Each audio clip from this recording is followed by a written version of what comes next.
it's a shock at the beginning, like when you first go there. And it's a shock in so many levels. Like it's a very physically challenging field work first, because you're basically living in the middle of one of the largest tropical rainforests in the world. It's like the second largest tropical rainforest. There is obviously no electricity, no running water. We were living in tents. And then there's all kinds of like insects that, bite and you may get disease. So it's a physically challenging environment. And it was really impressive for me to see how people, are adapted to that environment so well, like especially children. They, for me, walking in the rainforest is one of the most difficult things in life, because it's very dense canopy. You have to always like bend, you have to like use machetes, you have to know where you go. It's really difficult to, it's not like an open forest space. Most of the time it's quite closed. There are some openings. So it was impressive how people, especially children, knew, how to find their ways in the forest. And socially, it's very different, of course, like it's culturally so different. I mean, I'm someone who's used to living in different cultures. I grew up in Turkey, then I like went to the North America and Europe, but it's still a culture shock, it's so different. There's an extensive sharing in the community. There's not much material possessions, so people may, ask their friends or family members to like give them, to share their clothes or their pots, like limited amount of possessions. And food as well is shared, mostly within family, but also with other families in the group. And then there are so many aspects of their lifestyle that I was amazed with. Again, I think the first is the incredible ecological knowledge, like how they know the animals, the sounds of the animals. They're very good at imitating the sounds of the animals, and hunters use this actually to lure the animals when they're hunting. And their endurance, like physically, it's so hard obtaining food in such an environment. We don't think about it much. We just go to the supermarket and buy food, right? But in a hunter-gatherer context, you need to walk for hours sometimes to find the resource. So, for example, I follow women and children when they go out to get tubers. So they have to recognize first where the tubers are. So they follow this liana, and they know that as this specific species, if they dig the ground, would have a tuber there. So you have to know really well, recognize plants really well.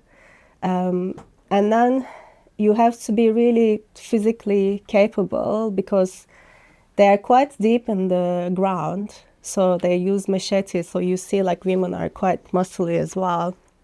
So you dig and dig and dig.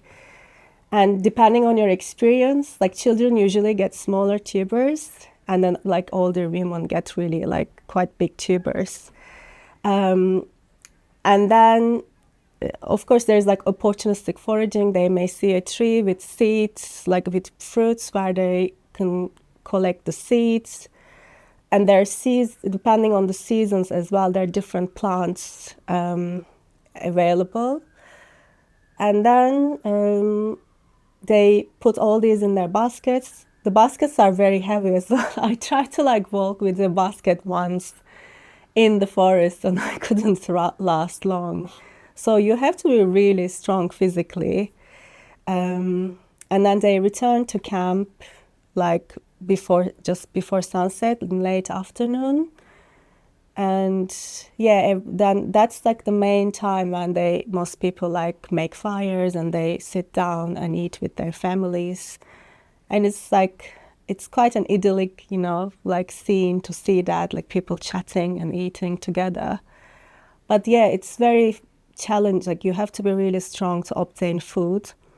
And for hunting, it's another story because so women forage usually in groups so that they scare animals. They make lots of sound. They sing when they're walking in the forest.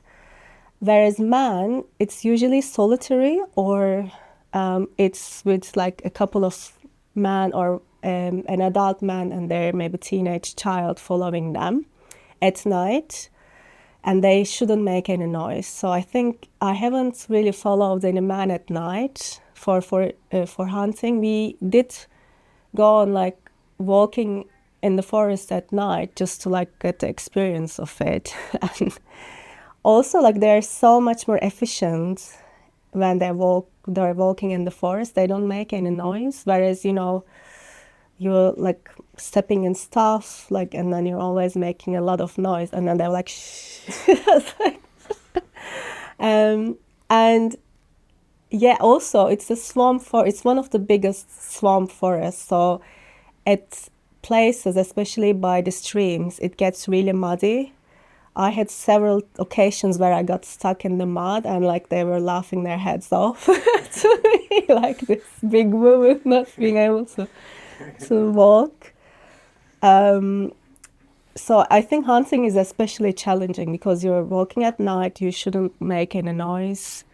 One of the like eye-opening differences that, it's so easy for us now to just go to the supermarket and get food, but it takes so much effort actually when you think about it. Throughout human evolutionary history, to obtain food is such a big effort that people, were making. So they live in smaller groups, like in Western populations, we live in large societies, and many people that we encounter day-to-day life, they're anonymous to us, whereas they live in these groups. Traditionally, it's like 40 to 60 people, but now there are some hunter-gatherer settlements that are much larger, like 200, could reach up to 200 people. But it changed how people deal with difficulties, social challenges, like if someone has debates with another person, have problems with another person, how they deal with those are very different.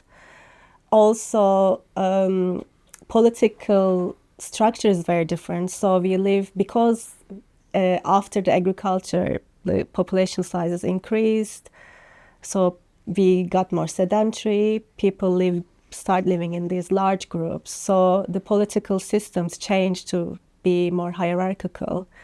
So there is a lot of like social competition in our societies and emphasis on like social status, whereas we don't see that much in like immediate return hunter-gatherer groups because they live in smaller groups. The way they address challenges are different. They can, like, if someone is not happy with another person's behavior, usually what happens is that there are specific times of the day, usually when many people are in the camp. Could be like very early in the morning or after sunset, that someone may start shouting really loud in the camp, like complaining about this behavior, and then people come and they start discussing. But you don't do that in like larger anonymous societies. So we have institutions like, the law system and such. But I think this has some implications to mental health as well, that the lack of the emphasis on social status and the lack of kind of social competition among people, I think has big consequences on why we see some of the differences in the mental health problems that we observe in our societies, like more Western societies, and their societies. I think I'm very cautious of saying like, they're very happy, they don't have depression, they never get depressed or anxious. It's not true. But the reasons why they get depressed or anxious are different to why we experience these feelings in the Western world. For example, there the main challenges are high mortality risk, especially for babies and like children up to like age 5. The child mortality rates are quite high. Like when you look at different hunter-gatherer groups, it's around 20 to 35%. And I know we do lots of genealogy, so we ask people about how many children they have and if they've lost any children. And there were some families, they had like 10 children, but they lost like 8 of them. So it's like, it's the really, I think, one of the most challenging parts of living in those environments. And that's what's like probably is responsible for many, low moods in those societies. So there was a study on, there's not much research on hunter-gatherer mental health. We can discuss about it. But there was one study on Hadza hunter-gatherers living in Tanzania on trying to discern postnatal depression rates. And then they found that actually quite a lot of women suffered from depression after having babies, but it's not because they lacked social support. That's one of the reasons we see in Western societies, because childcare is very much dependent on the mother and sometimes the father as well.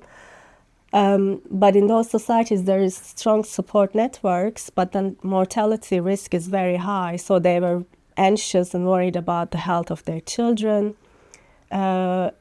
The people get worried about food, like, if, I'm hungry, I didn't have food tonight, So the situations that trigger those like mood responses, like depression and anxiety, are different.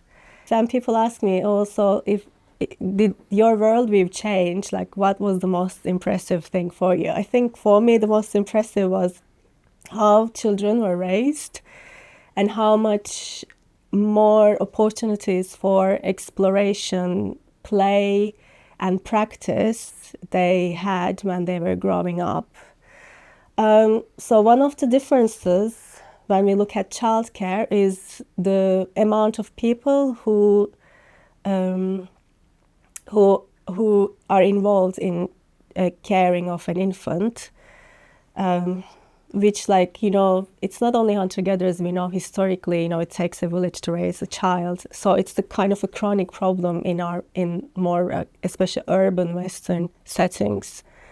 So my colleague Nikhil Chaudhary and I did some research looking at who takes care of infants. Nick did quite systematic observations. He was just sometimes sitting every day and following an infant and then taking notes every such minute on who's around the child, who's taking of the child. So when we look at this data, what we see is that not only mothers, there's many other individuals are involved in childcare, but there are some interesting findings. I think one of them is that the involvement of other children, older children, in childcare. After mothers, what we see is that the most contribution to childcare for a given infant was coming from older children. So that's also obviously something to do with the family structure. Many people have kids, more than 2 kids, which in the Western world, it's the family sizes are much smaller. But that also means that not only childcare, but it has consequences to how children learn as well. So in the West, for example, we have a lot of emphasis on adult-to-child learning. So, from very young ages, we send children to nursery, and usually children are separated into age groups. They are usually separated into the groups of children that are the same age as them. And then there are some adults that are giving instructions to them. This is completely different in a hunter-gatherer society. What you see is that children from very young ages, like as soon as a child is able to walk, is hanging out with other children. They form these child-only groups, and then they do lots of activities together. And in this, doing these activities, younger children also have opportunities to learn from older children. So what we see is actually peer learning from your own peers, learning from other children, are more common, is more common than a child is being taught by an adult about how to do certain activities. You don't really see a person just hanging around in the camp where people live, just sitting down by themselves. I mean, it's a very, also like space-wise, it's a small space. The huts are very small, and sometimes when we do like, the first thing we do when we start the field work, we go each hut, and then we write down who lives in the hut. Sometimes in a small hut, 13 people sleep in that hut. It's also like children sleep with their parents until they're teenagers. So like co-sleeping is the norm there. So like space-wise as well, it's not really, also it's like, it's not good unless you're going hunting to be just wandering yourself alone in the forest. It's better to be with other people to make noises so that you can deter, some predators. Like, Congo forest has leopards, forest elephants who attack people. People died from forest elephant attacks. Gorillas attack people as well. So it's always good to be, with other people. So also ecologically as well, it's much better to be in the group, but it has social consequences as well, For mental health, yeah, definitely the social networks, we know that, if, for example, in old ages especially, if one of the main determinants of, the healthy aging and also lifespan is like your social networks. And we see in our communities especially that that's a big problem, I think. Whereas there, regardless of the age structure, people are always interacting. BaYaka have rituals, like really frequently. There's forest spirits that they call into the camp to bring abundance in the evening. So they may decide that evening to just throw this ritual where women sing and dance together for hours, calling in the forest spirits, and then some initiated men who are believed to possess those spirits come and they kind of represent the spirits coming into the camp and bringing abundance to the camp. So these rituals are very important as well for binding the community. In terms of mental health, I think one implication that I think more is about learning in children and how our education system is really different to what we see in those communities. So I think how we teach children or how children learn reflects as well the structure of the society. And in Western education, there is a lot of emphasis on competition, like always there's a lot of pressure on students to perform well and pass certain tests, whereas you don't see that in these communities because you don't have that much social competition in the adult life. Learning is more about, the skills that you need to have to survive in the forest, like can you go and obtain your own food? but there is not really competition in that. So the learning is much more based on the child's interests and exploration. The children as young as like 1.5 years, they go out with their parents or with other children in the forest, and they don't know what they're doing. But still they try to help. They try to get water out with small pans from rivers when children go for fishing. So that's how they learn, by seeing others and by their self-interest and the motivation to explore, not because there is a pressure on performance.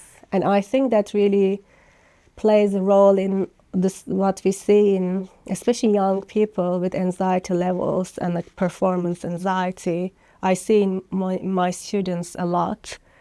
Every year there's more and more students that are like suffering from anxiety because of that pressure. One of the differences, as you mentioned, is the future orientation. Again, because of the way they live, because of the way the food is obtained and consumed, people live really daily. The concept of like sparing money for like several years to achieve something is very alien in those contexts. Whereas in Western societies, we are very much future oriented. We we try to make future investments. We invest in our children's education down like 18 years. But the challenges with that is uncertainty. If you have a really big goal and you pursue frantically, you give so much effort to one big goal, but you are not very certain whether the costs you're paying are going to be, fulfilled. You will have benefits to those costs down the line, then it's kind of a recipe for depression. Because, I'm sure Randall Nesse talked about it. I really like his very simple theoretical framework of why we have emotions. Emotions just arise like any other symptoms you see, depending on the situations you are in. If you're making progress to whatever you value in your life, whatever goal you have, it could be like getting a life partner or having a child. It could be getting a really prestigious role, in a certain company. If you're making progress to towards those goals, then as a consequence, you're going to feel happy, you're going to have positive moods. But then if you encounter challenges, then it's going to bring about like low mood. And if we have those goals really far in the future, where we don't really necessarily see the end result very well, it could get us more to depression. Especially what Randy says, like unattainable goal. Are you putting yourself some goals that are really difficult to attain, and perhaps you need to revise this. Maybe you need to to think more like not that far in the future, but maybe more like towards the present and like smaller steps. And that's, I think, one of the key differences in the lifestyles. But it's very different. That's why I can't say it's missing. It's so fundamentally different as a social structure. I think there needs to be a shift to this heavy focus on individual brains, to recognizing that it's not necessarily about individual brains, but it's also about how these brains are interacting with how we structure our society, the environment that we live in. So when we look at mental health research, we see that most solutions are either pharmaceutical, so trying to really look at individual brains and change some chemistry of how the body works, which works for some people, but as you said, for many people it doesn't. Or there are like, cognitive techniques that people are like informed about, that they could change their thinking styles, like, cognitive behavioral therapy. These are like the most heavy focused areas.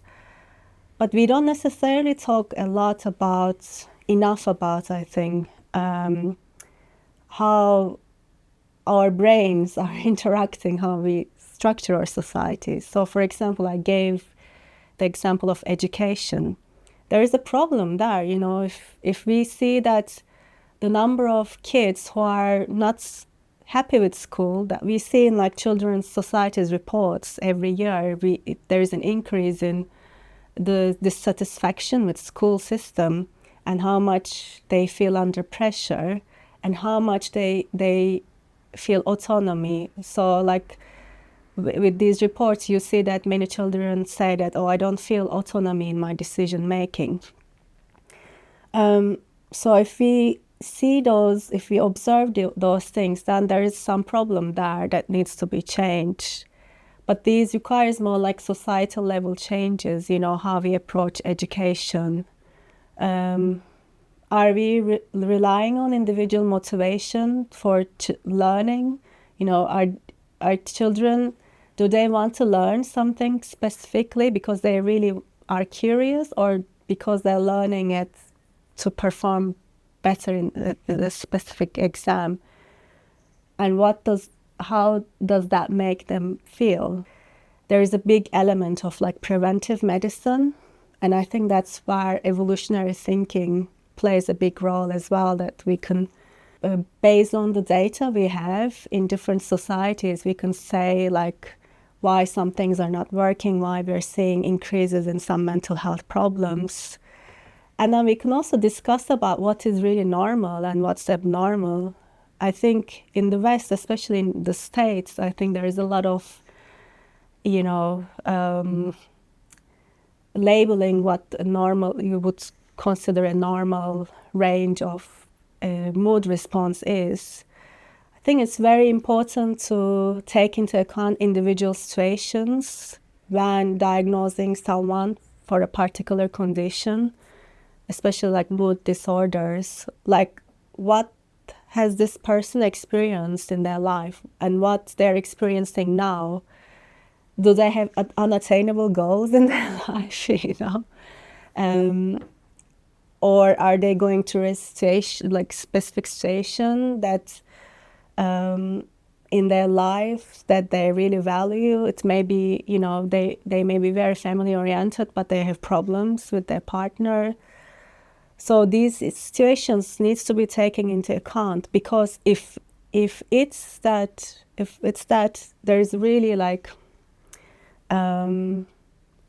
negative situation there, then the negative mood, low mood response is such a normal thing. So you don't need to really, label it as being, this person is, suffering from major depression. There is a reason for it. So that may change also how we approach treatments.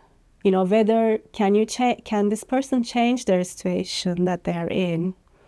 I think that could be the first mechanism, rather than trying to attack the problem maybe with like pharmaceuticals, or looking at really the individual situations, the environments that people are in, and understanding why they are experiencing those conditions. I want to add here that I'm not arguing that we should go back to that way of life or this way of life. There is a reason why social hierarchies emerged, because, as I said, like when you live in a society with millions of other people, if there is any, to maintain safety, you need some kind of bigger institutions. So there are reasons why our societies have evolved to be like this.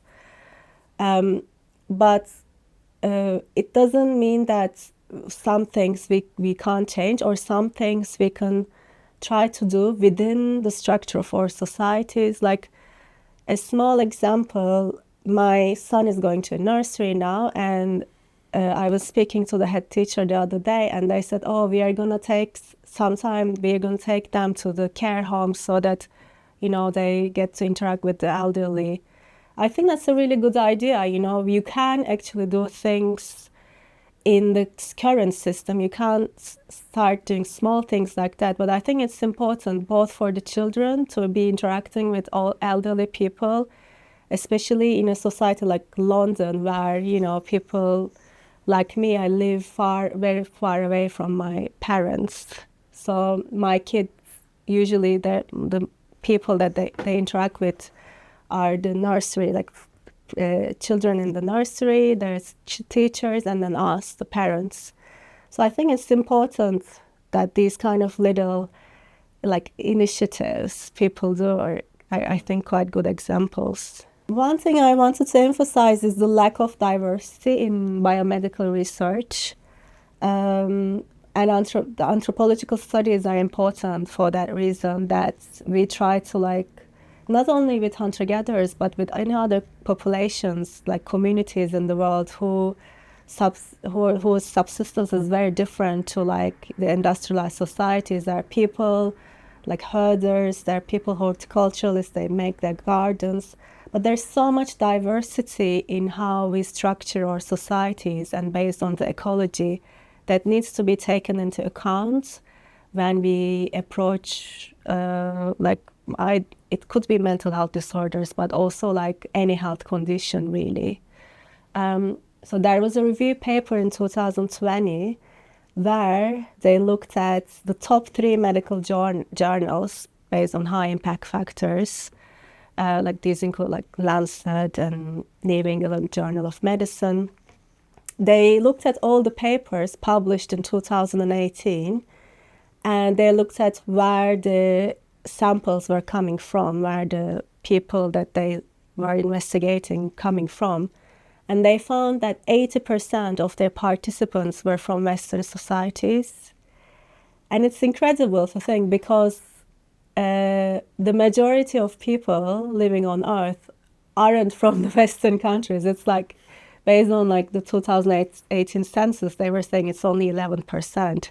So 90% of people come from non-Western societies. And if you're not doing any research about health or behavior, then we are really missing the big picture. And then what we consider normal values may not be normal for people in other countries.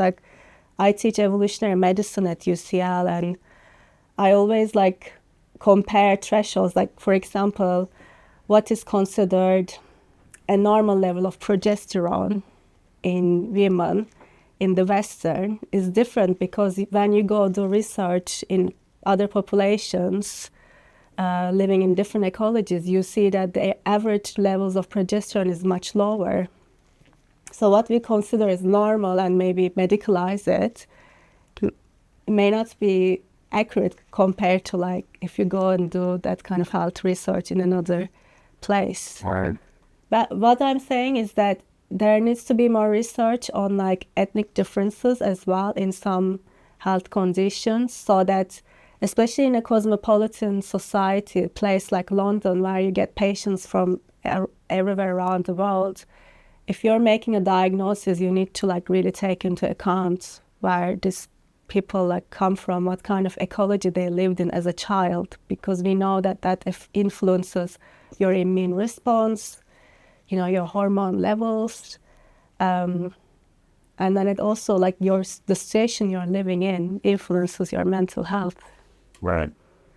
Yeah, I think a lot has been inspired by the germ model, where you can just zoom in and find COVID, and if you're doing that in London or you're doing that in Bangladesh, it doesn't matter, it's the same virus. And the idea is that, under a microscope, then everything is simple and you can find the one mechanism, and therefore we don't need to think about weird cultural interaction or environmental variables, but actually complex diseases, which are all mental health conditions are, then that just doesn't work.